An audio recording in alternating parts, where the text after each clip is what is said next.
ప్రమాదం జరిగిన SLBC tunnel దగ్గర ఇంకా టెన్షన్ వాతావరణం నెలకొని ఉంది. మంత్రులు, అధికారులు రివ్యూలు చేస్తూనే ఉన్నారు. కాసేపట్లో ఎన్డీఆర్ఎఫ్, ఎస్డీఆర్ఎఫ్ బృందాలు అక్కడికి చేరుకోనున్నారు.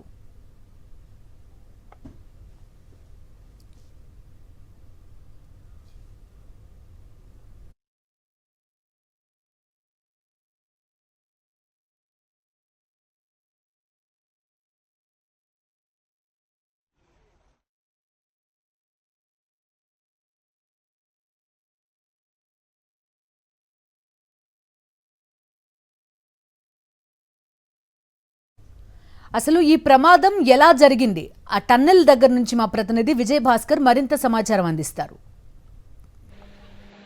నాగర్ కర్నూలు జిల్లా అమరాబాద్ మండలం నల్లమల అడవి ప్రాంతంలో ఉండేటువంటి దోమలపెంట ఎస్ఎల్బీసీ టన్నెల్లో ఘోర ప్రమాదం జరిగింది. ఈ ప్రమాదంలో 8 మంది ఆ యొక్క టన్నెల్లోనే చిక్కుకునేటువంటి పరిస్థితి. దానికి సంబంధించినటువంటి యొక్క సహాయ చర్యలు ప్రారంభించేందుకు కొరకు అధికారులంతా కూడా సన్నద్ధమైనటువంటి పరిస్థితి. వెంటనే అప్రమత్తమైనటువంటి ప్రభుత్వం ఇక్కడ సహాయ చర్యల కోసం పర్యవేక్షించేందుకోసము సాక్షాత్తు సాగునీటి శాఖ మంత్రి ఎవరైతే ఉత్తమ్ కుమార్ రెడ్డి ఉన్నారో ఆయన ఇన్ఛార్జ్ జిల్లాకు సంబంధించిన మంత్రి జూపల్లి కృష్ణారావు, అధికారులు, ఉన్నతాధికారులంతా కూడా ఈ యొక్క ఘటనా స్థలానికి చేరుకోవడం జరిగింది. మనం ప్రస్తుతం చూస్తున్నాము, ఇది ఎస్ఎల్బీసీకి సంబంధించినటువంటి యొక్క టన్నలు. ఈ యొక్క టన్నల్లోనే ప్రమాదం జరిగింది. ఇక్కడి నుంచి 14 కిలోమీటర్ల దగ్గర ఈ యొక్క ప్రమాదం జరిగింది. మనం చూస్తున్నాం ఈ యొక్క టన్నల్ అనేటువంటిది మొత్తము ఇక్కడి నుంచి నల్గొండ జిల్లాలో 4 లక్షల ఎకరాలకు సాగునీరు అందించేందుకోసం దీన్ని ఉద్దేశించడం జరిగింది. ఇందులో ప్రస్తుతం ఇటువైపు నుంచి దాదాపు 13.5 కిలోమీటర్ల వరకు టన్నల్ పనులు పురమైనవి. అక్కడ 14 కిలోమీటర్ల దగ్గర పనులు జరుగుతుండేటువంటి క్రమంలోనే ఈ యొక్క టన్నల్ బోరింగ్ మిషన్లో పనిచేసేందుకోసం ప్రతిరోజు మాదిరిగానే ఈరోజు ఉదయం షిఫ్ట్లో వెళ్ళినటువంటి యొక్క దాదాపు 50 మందిలో పనులు జరుగుతుండేటువంటి క్రమంలో ఒక్కసారిగా పైనుంచి తర్వాత మట్టి, తర్వాత నీళ్లు లీక్ అవుతుండేటువంటి దాన్ని గమనించడం జరిగింది. వీళ్ళు గమనించి అప్రమత్తం కావాల్సినటువంటి లోపలనే పెద్ద ఎత్తున ఈ యొక్క మట్టి కానీ నీళ్ళంతా కూడా టన్నల్లోకి వచ్చి కొలాప్స్ కావడం జరిగింది. ఈ క్రమంలోనే అప్రమత్తమై మిగతా 42 మంది అంతా కూడా పరుగులు తీసి వెనక్కి రావడం జరిగింది. టన్నల్ బోరింగ్ మిషన్ ఏదైతే ఉందో దీనికి సంబంధించినటువంటి సొరంగం దొవ్వేటువంటి దానికి అటువైపున ఉండేటువంటి 8 మంది, అందులో 2 ఇంజనీర్లు ఉన్నారు, 4 కార్మికులు ఉన్నారు. తర్వాత ఆ టన్నల్ బోరింగ్ మిషన్ నడిపేటువంటి ఎవరైతే ఉన్నారో వాళ్ళు ఆ డ్రైవర్స్ ఉన్నారు. ఇందులో ఈ 8 మంది మాత్రం వీళ్ళకి తీసుకురాలేకపోయారు. ప్రస్తుతం వాళ్ళకి 8 మంది అక్కడనే ఉన్నారు. ప్రధానంగా ఇటువైపునేమో ఈ యొక్క మట్టి కూలినటువంటి యొక్క వాటికి సంబంధించి ఇటువైపు ఉంటే అటువైపున కేవలము ఆ యొక్క టన్నల్ ఉంటుంది. దాని మధ్యన వాళ్ళకి ఆక్సిజన్ వచ్చేటువంటి అవకాశం కూడా లేదని చెప్తున్నారు. ప్రస్తుతం ఆ 8 మంది ఎలా అసలు వారిని రక్షించడానికి కోసం కావాల్సిన చర్యలు చేపట్టేందుకోసం సిద్ధంగా ఉన్నామని చెప్తుండేటువంటి మంత్రి ఇప్పటికే మనము భారత్కు సంబంధించినటువంటి ఈ యొక్క సైనికుల యొక్క సహాయాన్ని కోరడం జరిగింది. వాళ్ళంతా కూడా ఈ అర్ధరాత్రికి ఈ యొక్క రెస్క్యూలో పాల్గొంటారని చెప్తున్నారు. మరొక వైపు ఎన్డీఆర్ఎఫ్ టీములు ఇక్కడ వచ్చేందుకోసం కావాల్సినటువంటి చర్యలన్నీ కూడా చేపట్టడం జరుగుతుంది. ముఖ్యంగా అందులో ఉండేటువంటి ఒక 8 మందిని వాళ్ళని రక్షించడానికి కోసం ఎంతవరకు అయినా అంతవరకు చేసేందుకోసం తాము సిద్ధంగా ఉన్నామని చెప్పడం జరుగుతుంది. దురదృష్టవశాత్తు ఈ యొక్క ఘటన జరిగిందని చెప్తుండేటువంటి యొక్క వాళ్ళు జరిగినటువంటి యొక్క నష్టంతో పాటు మిగిలిన ఏదైతే ఈ యొక్క పనులు జరుగుతున్నాయో వాటికి సంబంధించిన మనం ఇప్పటికే ఈ యొక్క రెస్క్యూకి సంబంధించినటువంటి దాంట్లో పాల్గొనడానికి వచ్చినటువంటి వివిధ రంగాలకు సంబంధించినటువంటి వాళ్ళంతా డిపార్ట్మెంట్ వాళ్ళు ఎట్లా ఇందులో ముందరికి వెళ్ళాలనేటువంటి దానికోసము వాళ్ళంతా కూడా లోపలికి వెళ్తుండేటువంటి ఒక దృశ్యం చూస్తున్నాం. మొత్తంగా మాత్రం ఘోర ఘటనలో 8 మంది అక్కడనే ఉండడం, అందులో 2 సంబంధించినటువంటి వాళ్ళు ఎవరైతే వీళ్ళు అందరూ కూడా పంజాబ్, తర్వాత యూపీ, జార్ఖండ్, తర్వాత జమ్మూ కాశ్మీర్కి సంబంధించినటువంటి వాళ్ళు ఉన్నారని వెల్లడించడం జరిగింది.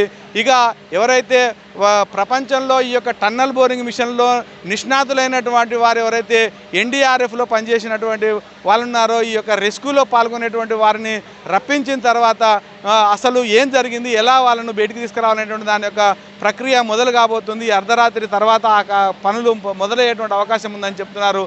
మొత్తంగా మాత్రం ఈ యొక్క ఇటీవలనే దాదాపు చాలా కాలం పాటు ఆగినటువంటి పనులు ఇటీవలనే ప్రారంభమైనటువంటి కొద్ది రోజుల్లోనే ఈ రకమైనటువంటి ఘటన జరగడం మాత్రం ఇటు అధికార వర్గాలను ప్రభుత్వంలో మాత్రం కొంత ఆందోళన వ్యక్తమైనటువంటి పరిస్థితి. ప్రభుత్వం కూడా వెంటనే అప్రమత్తమై కావాల్సినటువంటి చర్యలు తీసుకోవడానికి కావాల్సినటువంటి ఏర్పాట్లను కూడా మొదలు పెట్టడం జరిగింది. కెమెరామెన్ అరవింద్తో విజయ్ భాస్కర్, సాక్షి న్యూస్, దోమలపెంట టన్నల్ నుంచి. టన్నెల్ ప్రమాదం నుంచి త్రుటిలో తప్పించుకున్న ఓ కార్మికుడు తన సహకార్మికులు 8 మంది లోపలే చిక్కుకున్నారని చెప్పాడు. క్షణాల్లో తాను తప్పించుకున్నానంటూ తన కళ్ళెదుట జరిగిన ప్రమాద ఘటనను వివరించాడు.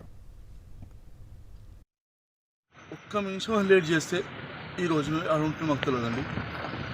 అల్లా దేవల్ల ప్రాణాలతో బయటపడినాం. మా తోటి స్నేహితులు 8 మంది లోపల ఉన్నారు. వాళ్ళు కూడా రావాలని అల్లాతో దువా చేస్తున్నా. అల్లాతో చాలా దువా చేస్తున్నా. అందరూ బయట దేవుని రావాలని.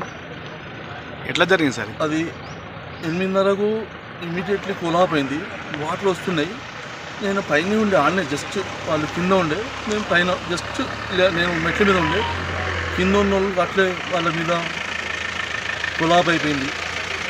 అంతలో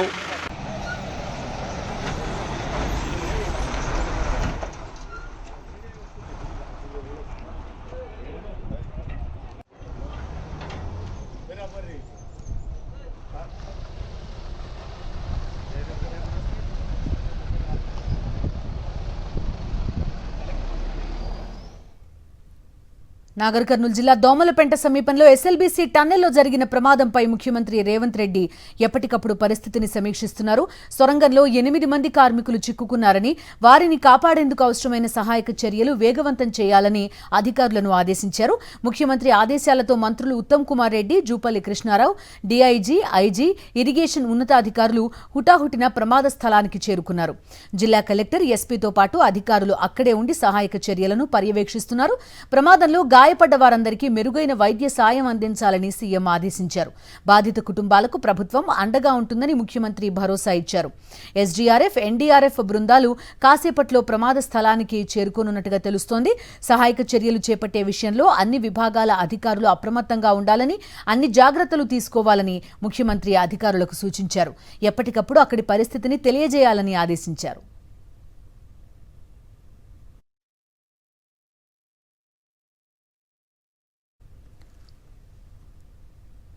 నాగర్ కర్నూలు జిల్లా దోమలపెంట దగ్గర జరిగిన ఎస్ఎల్బీసీ టన్నెల్ ప్రమాదంలో ఇంకా 8 మంది కార్మికులు చిక్కుకున్నారని, వారిని రక్షించేందుకు అన్ని ప్రయత్నాలు చేస్తున్నామని చెప్పారు మంత్రి ఉత్తమ్ కుమార్ రెడ్డి. ఎన్డీఆర్ఎఫ్ సిబ్బందిని కూడా రప్పిస్తున్నట్టు వెల్లడించారు ఆయన. ఇండియన్ ఆర్మీతో కూడా మాట్లాడామని చెప్పారు ఉత్తమ్. టన్నెల్ బోరింగ్ మెషిన్ పని మొదలుపెట్టిన తర్వాత ప్రకంపనలు మొదలైనట్టుగా తెలుస్తోందన్నారు. అలాగే ప్రమాదం కారణంగా టన్నెల్ పూర్తిగా బ్లాక్ అయిందన్నారు. టన్నెల్లో చిక్కుకున్న వారిలో 2 అమెరికన్ కంపెనీ ఇంజనీర్లు, 6 జయప్రకాష్ అసోసియేట్స్ ఉద్యోగులు ఉన్నారని తెలిపారు మంత్రి ఉత్తమ్. ప్రాణాలను రక్షించడానికి సర్వశక్తులు వడ్డిస్తున్నాము. భారతదేశంలో ఈ టనల్స్ విషయంలో మొన్న ఈ మధ్య ఉత్తరాఖండ్ సంఘటన జరిగితే అక్కడ ఎవరైతే ఆ టనల్లో మనుషులను రెస్క్యూ చేయడానికి ఎక్స్పర్ట్స్ ఉన్నారో వారితో కూడా మాట్లాడడం జరిగింది. చీఫ్ సెక్రటరీ గారు కూడా మాట్లాడారు.